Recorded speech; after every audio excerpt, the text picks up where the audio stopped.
Hello, dear listener. Thank you so much for tuning in. If this is your first listen of our show, welcome. And if you've been here before, we really appreciate you hanging out with us again. I just want to give a quick note that today's episode features a guest who speaks heavily from her experience as a Christian.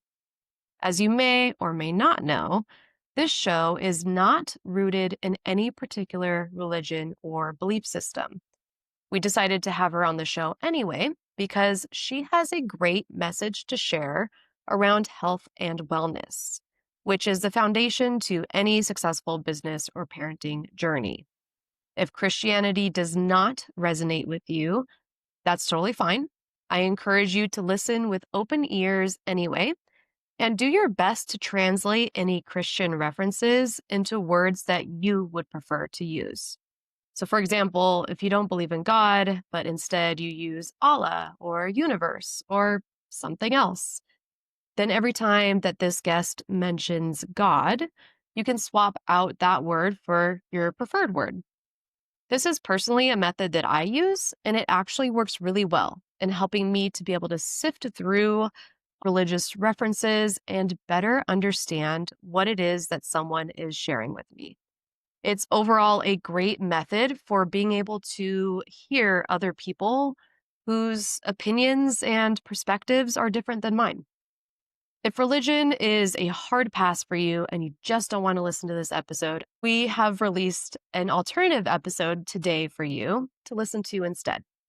And of course, if you're looking for a double dose of inspiration and you want to listen to both episodes, we deeply, deeply appreciate your support. Thanks again for tuning in, and let's get to the show. Welcome to the Bringing Up Business podcast, where we talk about business and parenting. I'm your host, Kayla Sachet, toddler mom and owner of a marketing and creative agency called Umari Digital. Umari Digital specializes in websites, branding, and marketing for small businesses and solopreneurs. Today's guest, Brandie Nicole Adams, has a lot of great advice to share. She will be speaking mainly to women, but her advice can be helpful for all parents. Brandie Nicole is a certified health coach and the founder of Revealed Healing and the Revealed Healing Blueprint, a transformational program helping women lose fat, build lean muscle, and reclaim their energy through faith-infused, sustainable strategies for full body wellness. With over a decade of experience in health and fitness, Brandie specializes in guiding women to take confident ownership of their health without restriction, confusion, or shame. She equips women with the tools and strategies to care for their bodies from a place of purpose so they can show up with boldness in every area of life. Through her coaching, clients experience measurable improvements in energy, sleep, stress, and self-confidence while deepening their relationship with God and themselves. Whether working with busy professionals, moms, or women navigating major life transitions, Brandie creates a safe, empowering space where real change can happen and fast. Brandie, I'm excited to chat wellness with you, and welcome to the show. Thank you so much. I'm very excited to be here. Yes, same. So let's dive into your story a little bit. Tell us about your journey from side hustle to full-time entrepreneur and what that's been like. Yeah. Yeah, it's definitely been a journey. So when I was little, I was always very creative. Like I always loved to make things. I considered myself like a little artist. I loved to finger paint. And I had a lot of like spare time on my hands when I was little. So I was always very imaginative and I like to make things. I like to see change. I like to see transformation happen and taking like a blank canvas and making something beautiful out of it. And so I feel like I've always had that innate desire in me to not only to create but also to promote change and transformation. And so when I was little, I would come up with these little like weird business ideas because my mom would always encourage me to like put my thoughts out there, put my ideas out there. She always told me, you're smart, you're powerful, like you can do whatever you want to do in this life. And so I would start to, just draw up little cartoons, little things that I thought was cute and whatnot.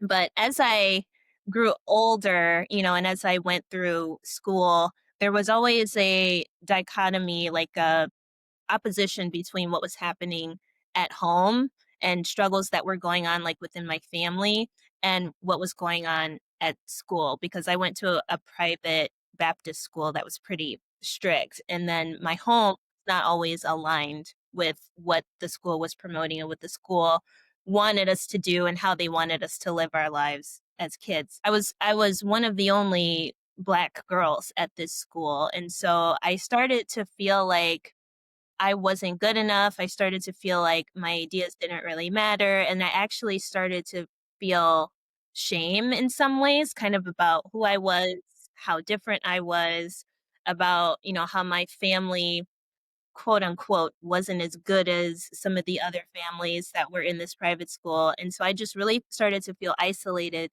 which then kind of shut down my voice. And then I stopped speaking up as much. I was still creative on the inside. I still wanted so much more than what I saw happening in my life. But because of the shame and just because of feeling different, I held back and I really pulled back from, what God had planted in me. And so as I grew up, there was always this tug of war between what I feel like God put in me and between what was actually happening in my life and what I was allowing to happen into my life. And so there was a place where I got into complacency. And so complacency is very dangerous because you can be a very ambitious and a very driven person Mhm. in areas that are not necessarily the most important areas. So I was very ambitious. I was very like perfectionistic in a lot of ways, but not necessarily in the ways that God wanted me to be ambitious. And so instead of really focusing on like what has God planted in me? What does he want me to do with my life? I started focusing on, well, how do I get, an A plus on this term paper? How do I, make the perfect book report or whatever it is? How do I do my very best in school? How do I Mhm. do my best working for this employer? And that's actually it's a good thing to have. Like you should want to do your best in whatever you're doing. You want to do your best. But it also became like an obsession. So it became Yeah. like this ungodly way of trying to perform in order to think I'm okay and I'm doing what I'm supposed to do. Mm. And so in doing that, I was very distracted from what God wanted me to do, which I now know is He wanted me to use my creativity and my knowledge and my desire for transformation. He wanted me to use that as a health coach. And that was just not what I was doing. I wanted to, be the best in school, which I did do very well in school. But I also wanted to I just assumed I was gonna work for somebody because that was what happened in my bloodline, in my family. My mom always worked for somebody, my dad always worked for somebody, my grandparents always worked for people, and then going all the way back to, slave times, obviously, like, this is in the bloodline where my family works for people. And so I just assumed it, and I assumed if I get out of college, this is what I'm gonna have to do, and that literally crushed the dream, the seed that God had planted in me to create a transformational business. Yeah. And so I'm going through all this, and I'm going through this war in my calling, but I'm also going through a war, like, in my own body, where I'm starting to feel like, again, in my bloodline, there's a history of, kidney disease, there's a history of diabetes, there's a history of high blood pressure, and what was different about me is that I saw these things in my family line. I saw these things in my bloodline and I wanted to change it. And Mm. so from the time I was very little, I like refused to eat meat. There were certain meats I refused to eat. There were certain things I just refused to eat, not only because I didn't like it, but because I saw everybody else kind of doing it excessively and I didn't want to do that. And my mom was really the only person who taught me about, kind of taking care of your body and like this is what a lot of people do. And, she turned to like diet foods and things that weren't necessarily great, but she had this thing in her mind of like health. And so I took kind of the good parts of that from her. And I wanted to kind of do this on my own because the other thing in school is that I was always just bigger. than other kids. Like once I hit like 4th, 5th grade, I was just larger than other girls. And, being one of the only black girls in the school, that was something where I was uncomfortable. It just really forced more shame and, more negative self-talk on me. And so as I grew up in my teens and even into college and, my early 20s, I really struggled with eating disorders. I struggled with wanting to be really skinny, and I struggled with, overeating and just all these things going back and forth. And it wreaked havoc on my body, of course. When you're losing 30 pounds and then gaining 30 pounds and then gaining another 10 and losing another 20, like your body is going to freak out. Right. No Right. better way to say that. And so all of this was a distraction from my calling, from my purpose, from the business that God had implanted in me. All of these things that I was struggling with, my identity, my size, my food, my health, going to doctors, getting vitamin infusions because I didn't eat for however many days or whatever it was. These were all things that the enemy was using to hold me back from the purpose that God had for me. And, as a Christian, as someone who just loves God, I've always tried to work to prove that I've loved God as when I was younger. And Mm, so as a Christian, I had to grow into a place of just resting and mhm. listening and allowing God's love to really come over me. And then my love for him, I moved out of my love for him to then change and then turn and repent. So this whole process, this whole sanctification process, like it has been it has been a process. But I was saved in when I was in 4th grade, and since then it's like the enemy has been just trying to use all these different things in my life, these different things in my bloodline to really hold back my purpose. And so I finally got to a breaking point where, I just gotten out of like a really toxic relationship, but I was also really still struggling with self image, body issues. And this was way back in 2013.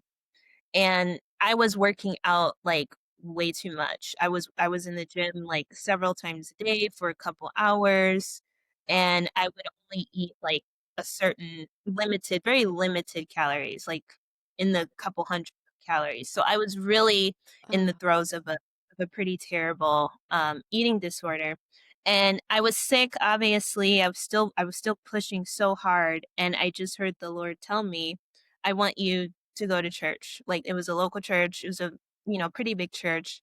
It was on a Sunday, and I just remember walking into that church.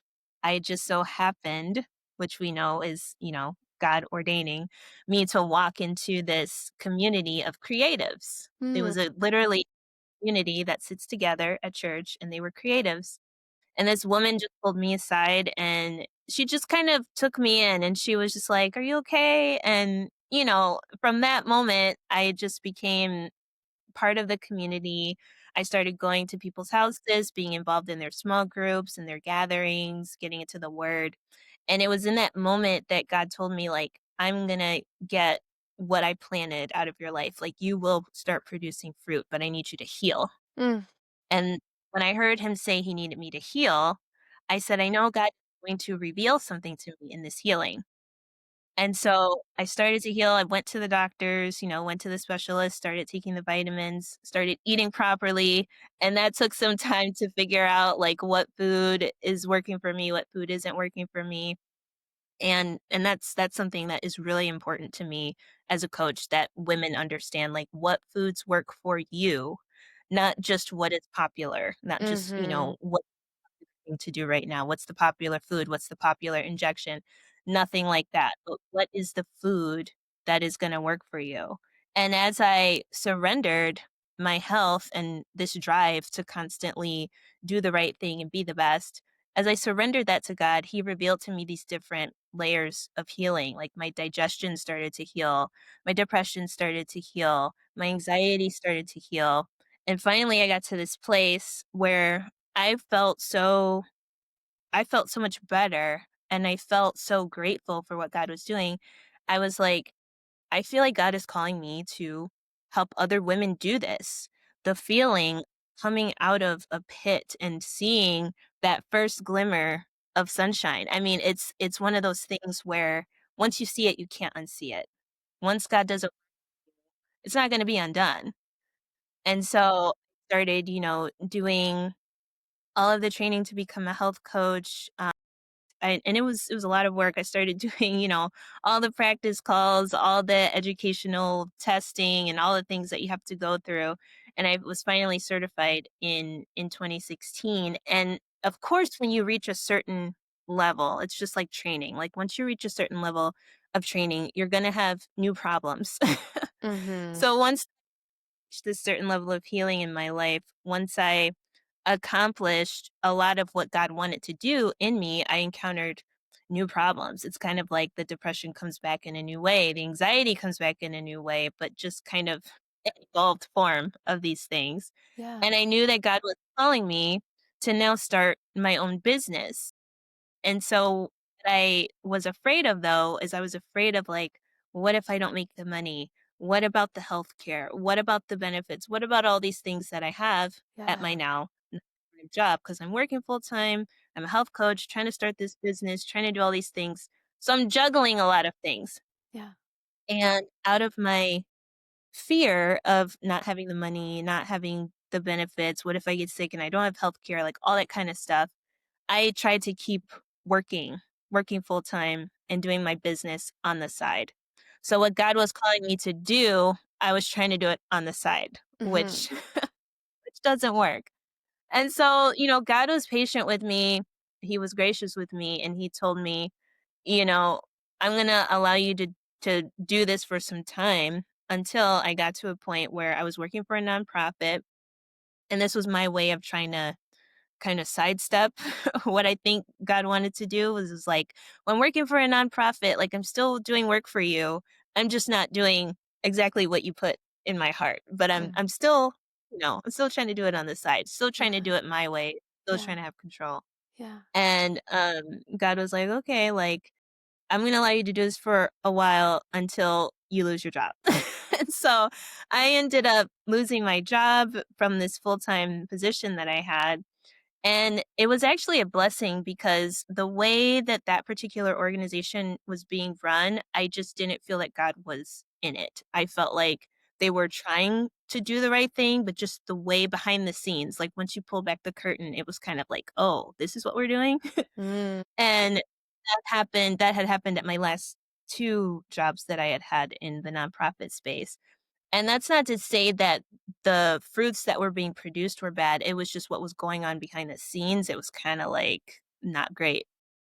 And so it was actually seeing that God pulled me out of that and said, "Now I really want you to focus on where I've put you." And so from there, um, my my company, I had had a signature program previously, and when God was doing this new thing in my business, I created this whole new program. Like I went to a completely different business class and business training so that I could create a whole new signature program just to signal and to kind of lay down like a landmark, like this is something new that I'm doing going forward. And Yeah. it was actually one of the biggest blessings that God gave to me because again this was a new level of healing that he was doing in my life, and it just reinforced my whole business. What I want women to experience is I want them to experience the healing of God on different levels. Like if you have never worked out before a day in your life and you think, "Oh, I could never run a mile, I could never, lift weights, I can never do these things." I want women to understand you can do it, and that's the first level of your revealed healing.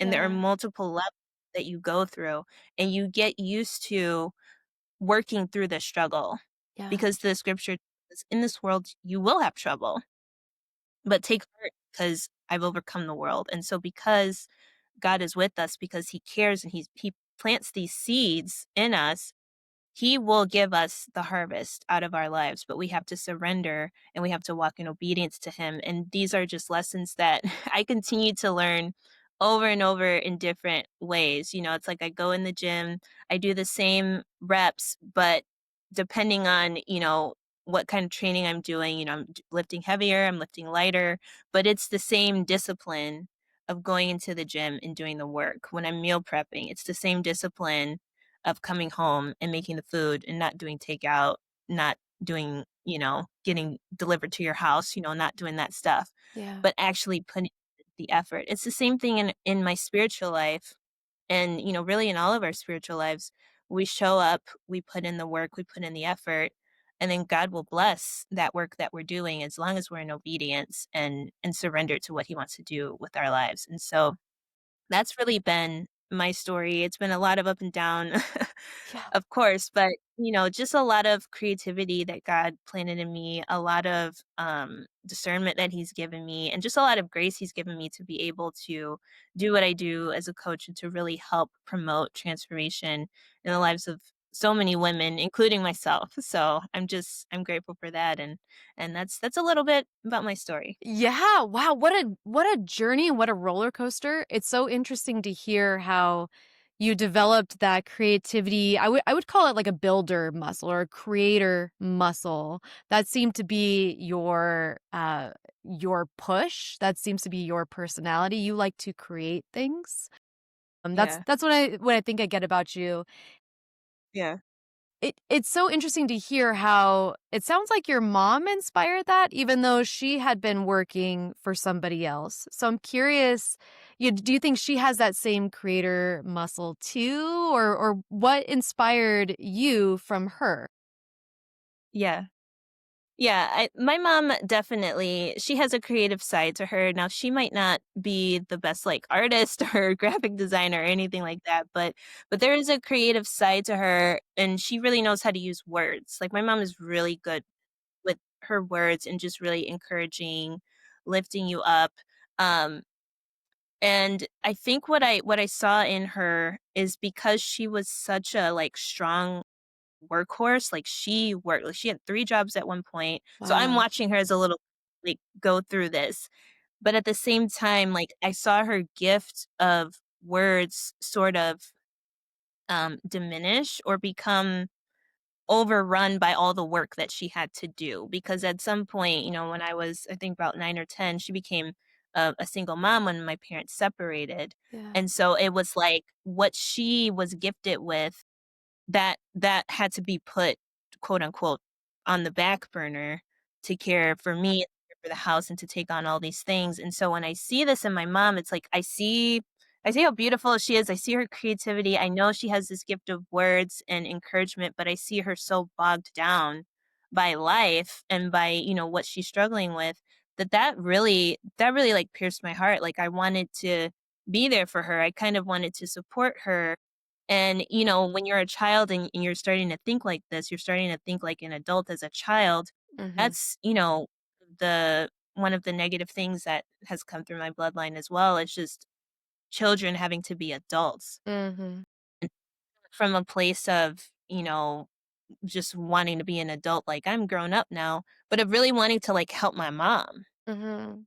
Yeah. So part of that desire, I've always had this desire to help moms. Like even when I've been in a small group for like 11 years now and they're all older than me. They're all mothers and I talk to them about health, I talk to them about fitness, we talk about the word and integrating scripture into your fitness life and making that really solidified and something that you can maintain for the long haul. I've just always had a heart for mothers because I know how hard it is because I watched my mom Mhm. struggle. I Mhm. watched her be diminished because of how hard she had to work. I watched her struggle. I watched her words, become tough and hard. And, I watched her have to become mean in some cases to move forward in the world. And I don't there's to have to go through that, Yeah. because we all have different gifts. Every mother especially, when they're raising children, they're giving gifts to their children. They're helping their children cultivate their gifts. Yep. And so if the mom's not healthy, if the mom is not operating in a way that is going to be conducive to her growth long term, Mhm. how is that going to impact her children? And Right. so I talk to moms, I always say, like, "How is this, impacting your children?"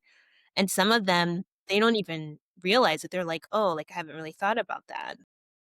Wow, so interesting. You know, if we go back into your story, you are you're a school-age girl. You are the Mhm. one of the only Black girls at your school. So I imagine Yeah. that is sending a message to you about your maybe your self-worth. Can you take us through for somebody who hasn't gone through that, can you take us through Yeah. that just a little bit? What was that like? What could have better supported you in that space, Yeah. etcetera? Yeah. Yeah. Well, first of all, I think understanding the context of my home versus the school is very important because my Mhm. home was very it was just kind of like, the TV wasn't monitored, like so I could kind of watch whatever I wanted. I always had like a parent in the house with me when I was little, but it wasn't like they were necessarily watching me. Like I could be in the kitchen doing stuff. I could, I had kind of access to the whole house, but I wasn't really being watched. Whereas at school, at this, very strict Baptist school, it was like you can't be like with the opposite sex. It's like you can't have a certain closeness to the opposite sex. Like you have to wear, your shirt has to be so many fingers, long. Like it can't be lower than this, or like your skirt has to be to the middle of your knee. You can only wear certain colors of nail polish. And so it's like the school was very strict and my home was very much not. And so Yeah. as a child, that was very strange for me to like say, "Oh, we're gonna go to the movies and watch The Lion King," but like if anybody from school sees me at the movies, I'm gonna get in trouble. So I was always kind of confused as to like, okay, God is at school, but God's not at home, or like is he at home? Is he mad at me when I'm at home? Is he is he okay with me when I'm at school? So it was very like confusing just as a young girl Yeah. trying to figure out like, okay, I know I'm saved. I asked God to come into my heart, but like, is he still with me when I'm doing bad stuff or watching Michael Jackson videos? It was one of those things where it was just very hard. I'm dancing in front of the TV, with Michael Jackson, and it's like, "Oh, I have to go to school tomorrow. Could I not have done that?" And so it was just hard, and I wish that my mom would have given me, like, a clearer understanding about just God and working out your own salvation, and I feel like she tried to do that, which was how I ended up at that school, is because she wanted me to have a really good understanding of who God is and, how he's always with me. So she was instilling that in me. I just wish it were more, integrated into our home life and into how my parents were, and like explaining things to me of like, why aren't my parents getting along, why aren't my parents married, why don't we go to church? So it was very like disconnected spirituality at home. I wish it were more integrated to a point where my mom could say, okay, this is what they believe and this is why they say things like this at school, but when it comes to having a relationship with God and what that means, it doesn't have to mean the exact same thing as what this denomination says it means. And Mhm. the way to understand what's of God and what's an opinion of man is to read the word and understand the scripture. So I wish that there was more integration and more explanation as to why there was such a huge chasm between my home and school. And that was Yeah. it, eventually something that I had to work through kind of on my own with other believers who were struggling with similar things.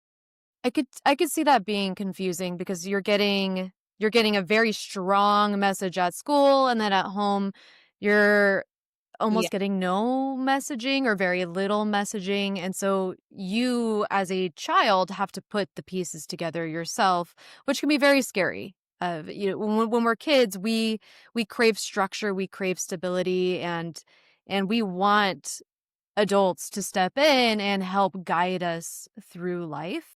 And, speaking from the parent side, that can be scary. It can be very scary to know what to say to a kid. You don't wanna say the wrong thing. It's almost like we have this pressure on ourselves as parents to be quote unquote perfect and say things in a way that won't traumatize our kids forever. But it is important to give ourselves grace as parents in understanding like, "Hey, we're we're almost guaranteed to mess up. It's just a fact of life. We're going to make mistakes. We are human, And maybe there's a value in that, in showing up, making the mistake, and then showing up again and just saying, hey, I made the mistake because I'm human. And Yeah. that's what adults do. We make mistakes and it's okay. We don't have to be this cookie cutter perfect. Yeah. That's so Yeah. true. And that's what I talk to is like this balance between discipline and grace.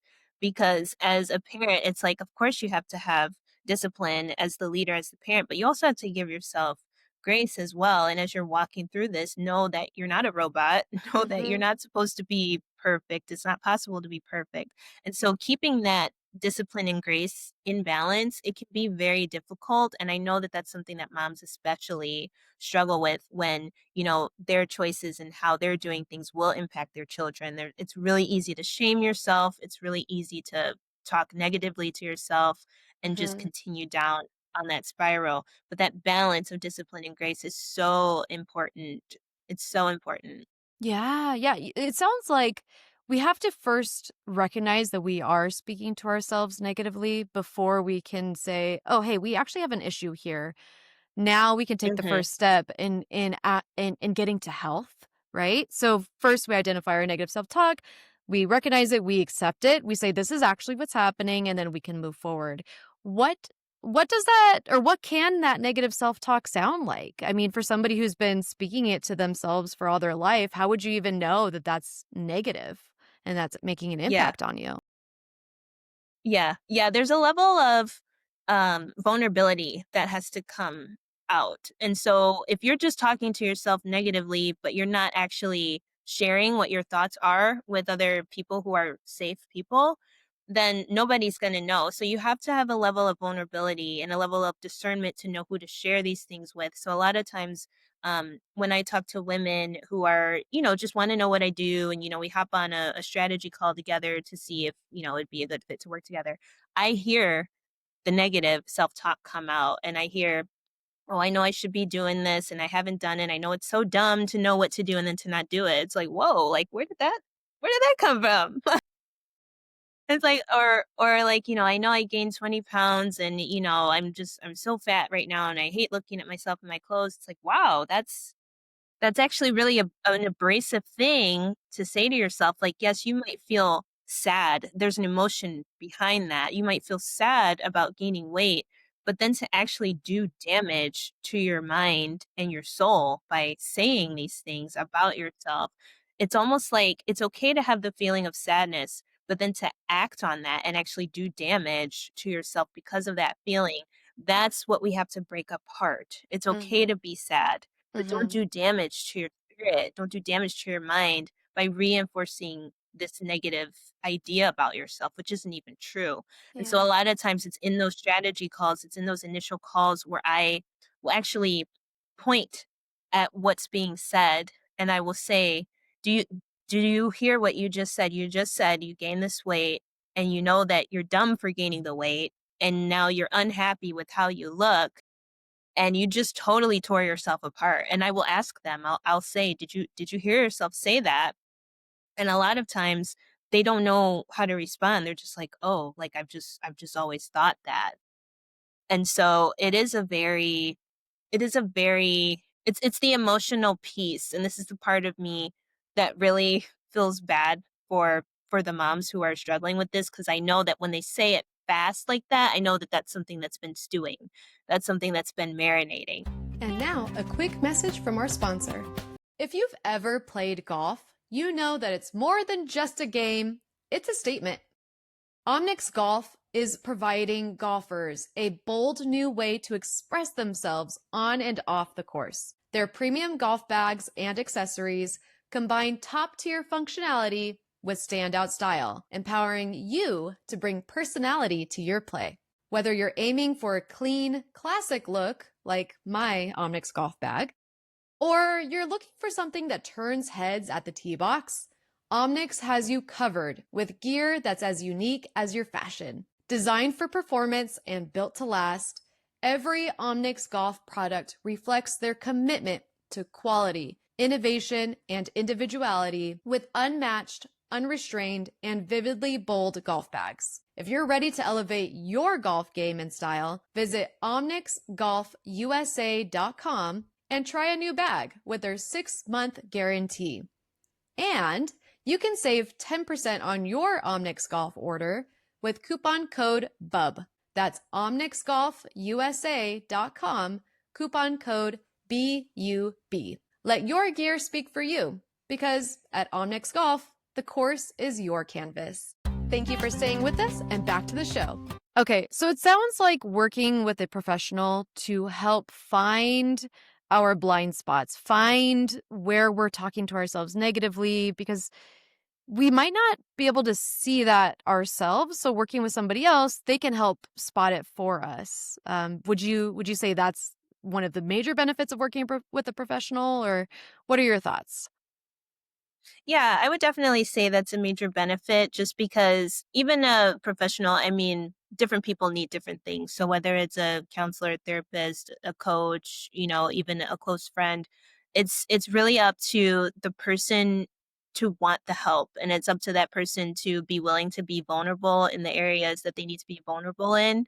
And so similar to what I was saying previously in my own story where I would focus on a lot of things that were good, but weren't like the most important thing. Mm-hmm. The person who needs the help has to be willing to focus on the most important thing and to trust the professional to help walk them through that process that they need to walk through. So, as long as the person is vulnerable, honest, and willing to sort of submit to help from a professional, then I mean you will see benefits as long as you're doing the work and maintaining that vulnerability. I would say that it's absolutely necessary. Like I still have a counselor. I still work with Yeah. different coaches at different times.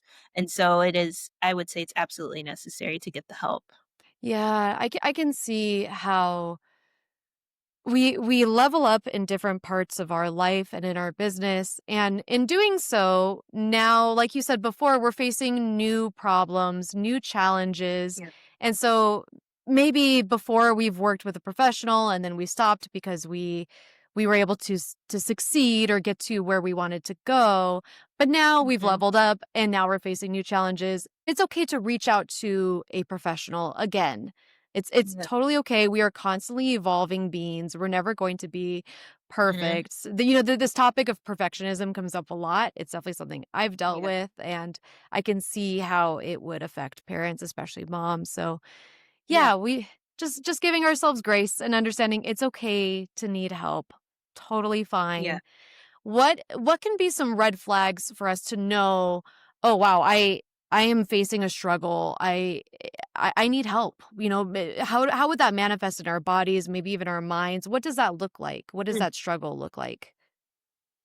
Yeah, and I think it's one of those things where it's like when you know, you know. Like Mhm, we all have different tolerance levels that we can handle. mhm, And so I think when you know, like when you're struggling getting up in the morning, when most of your thoughts are negative or overwhelmed, or when you have, especially when you have, this is something recently that's been coming up for me is when you have revenge bedtime procrastination, where it's like you're so busy in the day and then like at the end of the day you just want to kind of veg out on your phone, and then it's like, your quiet time, your rest time, your stretching time, it all kind of goes out the window because you're just kind of blah on your phone scrolling. mhm, Like when those kinds of things start to happen and come up in your life, or when, like first thing in the morning, it's like you wake up, you're miserable, your body will tell you kind of what it's struggling with. And as long as you're able to not accept those things as the norm, but accept them as signs of a deeper need and a deeper issue needing to be rooted out and healed. As long as you're willing to identify that and then do the work with a professional, I mean, you will overcome that. But the important part is not to just lie down in complacency and say, this is just how things are, especially not, when you're raising up future generations. It's important to not set the standard for the future generation that this is just how things are. So I think your body will tell you, your mind, there will be red flags that will come up in your mind that will tell you, especially when things have gone a little too far for too long. Your body will tell you as long as you're in integrity with yourself to identify those things for sure. yeah. What are some things that people tend to accept as normal that aren't. They're actually Mm. red flags?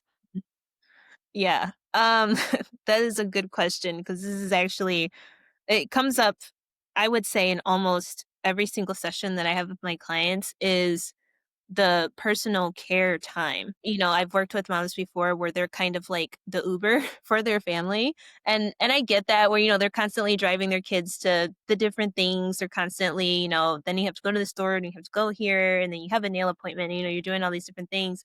But it's like if you don't have a set time to just sit and rest, be in the presence of the Lord, do stretching, sleep, take a nap. Like if you don't have a set self-care time, particularly when it comes to bedtime, because usually women who are entrepreneurs especially, like, we're burning all the way up until, like, bedtime, and then we're in Mhm. bed, like, answering emails. Mm, So if you have a set time for yourself to truly decompress and to truly rest, that is probably the biggest issue that comes up. Because if your body does not have time to recalibrate and get the rest that it needs, then the next day that's going to carry into the next day. And then that anxiety is going to continue to build into the next day. And then that's going to cause you to do different things. That's going to cause you to, maybe you'll skip your workout. Maybe you'll, go through a drive through. Maybe you'll binge on some chips. So it starts to divert into other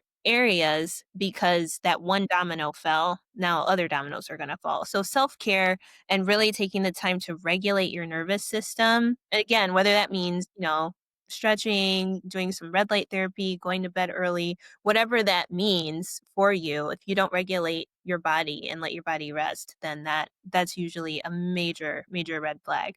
And it's a choice. It is a choice, when you say, you don't have time, you have to make the time. And that's where the mhm, discipline part comes in. It's like mhm, not every day is going to be perfect, of course. That's where the grace comes in. mhm. But your normal pattern of operating should be to have a time of rest, a time of recovery, and, a time to know where, like, even when the day goes crazy, these are my non negotiables that I'm going to do for myself because I know this is what I need to stay healthy. So, non negotiables are like a foundational part of my coaching, and it's what I challenge women on to define your non-negotiables and to make them achievable.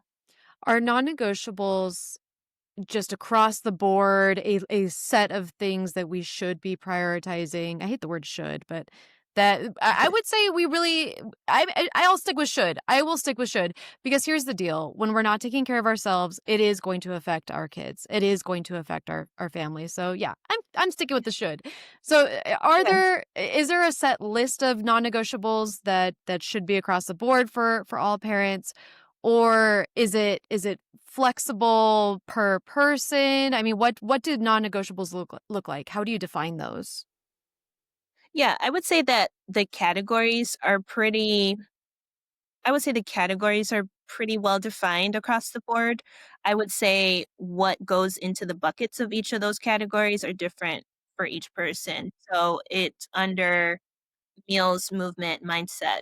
Those are kind of the 3 categories: meals, movement, mindset, and then what goes into those 3 buckets is gonna be different for each person. So, I know for me, for meals, there's a certain number of grams of protein I have to hit every day. That's like a non-negotiable regardless. I know for me, movement, I have a certain set of things that are non-negotiable for movement. Mindset, there's a certain number of things that are in there in that bucket. Now, those same categories apply to, one of my clients who just finished my program. Her non-negotiables, they were still in those categories, but they were very different from mine Hmm. because it was what worked for her body. Mhm. And when she stuck to those things, she was able to lose over 10 pounds because she stuck to those things in her buckets. And so that's the important thing to understand, is that it's not like, oh, I have to be keto, or I have to be high carb, low fat, or I have to, I have to run, 10 miles a day. It's not that kind of non-negotiable, but it's within those categories. What is it that your body needs in order for you to be at the optimal level of health, even when your day kind of gets wild and crazy? And that takes time to figure out. And I think figuring out those things in that process, it can be very frustrating for women, especially as they're doing their day to day grind. It's like, oh, now I got to figure out, what works for me.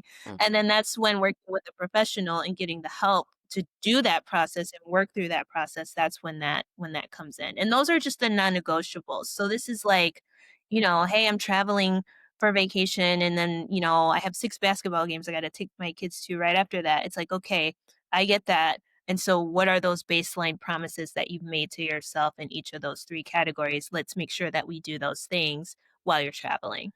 That makes sense. Okay, so we have our 3 buckets, the meals, the movement, and the mindset. And what we Yeah. choose to do, the actual actions, that is something that we figure out. We could either figure it out on our own and take forever and get frustrated, or we can hire a professional and get there more quickly. I mean, that's the Yeah. honest truth. I mean, we can spin Yeah. our gears trying to figure out all the things on top of parenthood because that's so much, and on top of being an entrepreneur or self-employed, like, that's a Yeah. lot. So, It is. and I have to speak to our DIY crowd because they like to do everything themselves, but there Yeah. is a value in delegating and hiring out Mm. and building that Mm. team. Uh, Yeah. I know for me, when I've gotten to the point where I've grown so much as a freelancer. I don't know if, many people know my story. I grew as a freelancer, then I decided to turn that into an agency and hire a team because I just couldn't do everything myself. And Mm. I was not only hitting a mental wall where I was just exhausted and working really, really long days.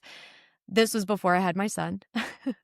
But I was also hitting a financial wall. I wasn't able to level up in that way either. There were these different walls that I was Mhm. hitting. And so when I was able to hire the team, whether it was another graphic designer to help or a developer to help with some coding here and there, all the little nitty gritty stuff.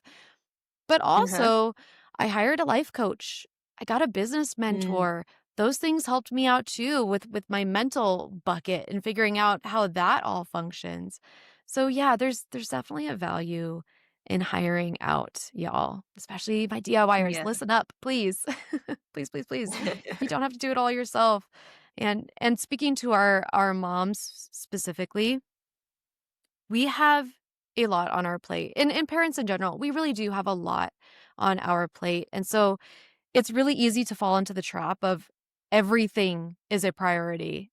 Oh, now there's this new Mm. fire that just lit up, this new emergency. That's a priority now. So I like the way that you word non negotiables and Mm. remembering that our non negotiables help to fuel us as human beings, as parents, also as business leaders too, because we need our bodies and our minds to be well in order to do all the other things in our world. So, I don't Yeah. know. Yeah. That's my little soapbox, Brandy. Is there Yeah. is is That there is true. That is so true. is there anything that you'd like to add on to that or anything that you would like listeners to know? Yeah, I just love that you brought up the DIY part. Like, as a former DIYer who, like, tried to have a full-time job, tried to do everything on my own, tried to do everything for free, it was all, like, on me to Mhm, figure out and to do, and so when I mhm, really came out of that and, like, started this new place in my business where, like, this is the point where I'm starting new, like, I had to invest in business coaches. Like, I had to invest in, like, "Hey, how do I really make this something that can be scalable?" And mhm, just to what you were speaking to, and I came from a design background too. That's what I went to school for, where it was like, I had the blank canvas in front of me and I was mhm, responsible for kind of like creating this thing and I love to create. So it was like I took that mindset, which is a good mindset to have, but I tried to apply that to kind of everything. Like I have to create, I have to build from the ground up, I have to do all these things. And mhm, I see a lot of moms who do that where they're like, I mhm, this is all on me. Like if it's going to get done right, I've got to do it, that kind of mindset. And it's like, no, no, that is the quickest way for your family to lose the best of you is when you are trying to DIY everything. And it takes a toll on you, it takes a toll on your family, it takes a toll on your future, your mhm, kids' future. Because God forbid you have a daughter who sees that and they have that same mindset. Oh, I just gotta, I mean, you would hate that. And mhm, so that little girl inside of these moms, it's like, I wanna bring that out of them and say, like, would you talk to your daughter like that? Would you say these things to your daughter? Like, Ooh. why are you saying that to yourself?" And a lot Mhm. of times they're kinda like, "Oh, okay, like, I need to, Romans 12:2, like, I need to renew my mind, like, I need to get it right and start, thinking about myself differently," and that's a process too, and so, as much respect as I have for the DIY crew, like, it's not sustainable long term, and that's what I'm about, is I'm about things that are sustainably healthy long term. Yeah. Oh, I didn't it's so true. Yeah, the way that we speak to ourselves can translate Mm, to our children, whether we're aware of that or not. So yeah. that's definitely a pothole we can avoid. We have the power to avoid Yeah. affecting our children and their self-talk with our own negative self-talk. Oof, what a Mm, powerful reason to get well and take care of yeah. ourselves. Ah, Yes. Yeah, for Brandy. sure. Well, thank you so much for sharing all of your gems with us today. I I don't know about you all listeners, but I am inspired to take care of myself more now more than ever. Seriously, thank you.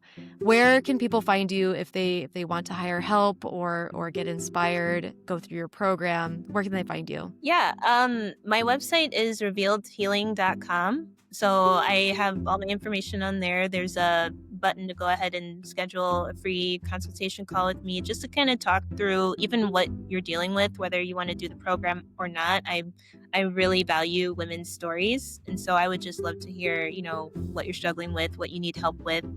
So that's my website is revealedhealing.com, and I'm very active on Instagram. That's where I post just I have a lot of free resources on Instagram, a lot of reels, both funny and serious as it relates to health, faith, and fitness. And on Instagram, I am at Revealed Healing Coach. Beautiful. Thank you so much for your time today, Brandy. We appreciate you. Of course. Thank you, Kayla. It's a blessing to be here. Thank you for joining us on Bringing Up Business.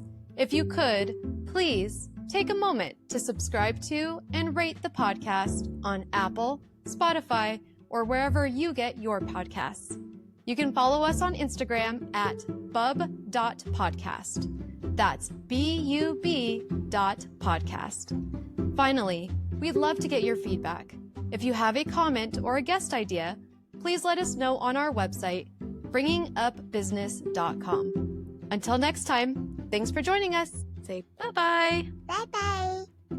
Say bye-bye. See you later. Bye-bye, Shalala.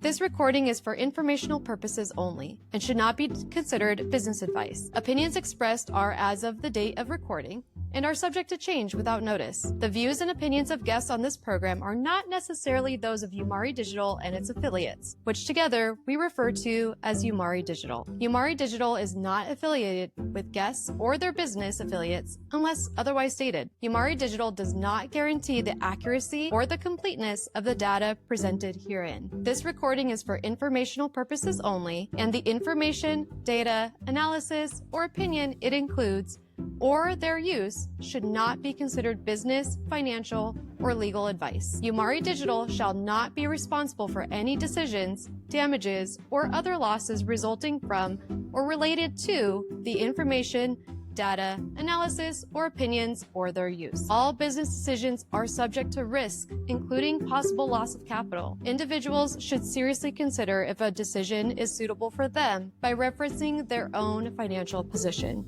Thank you.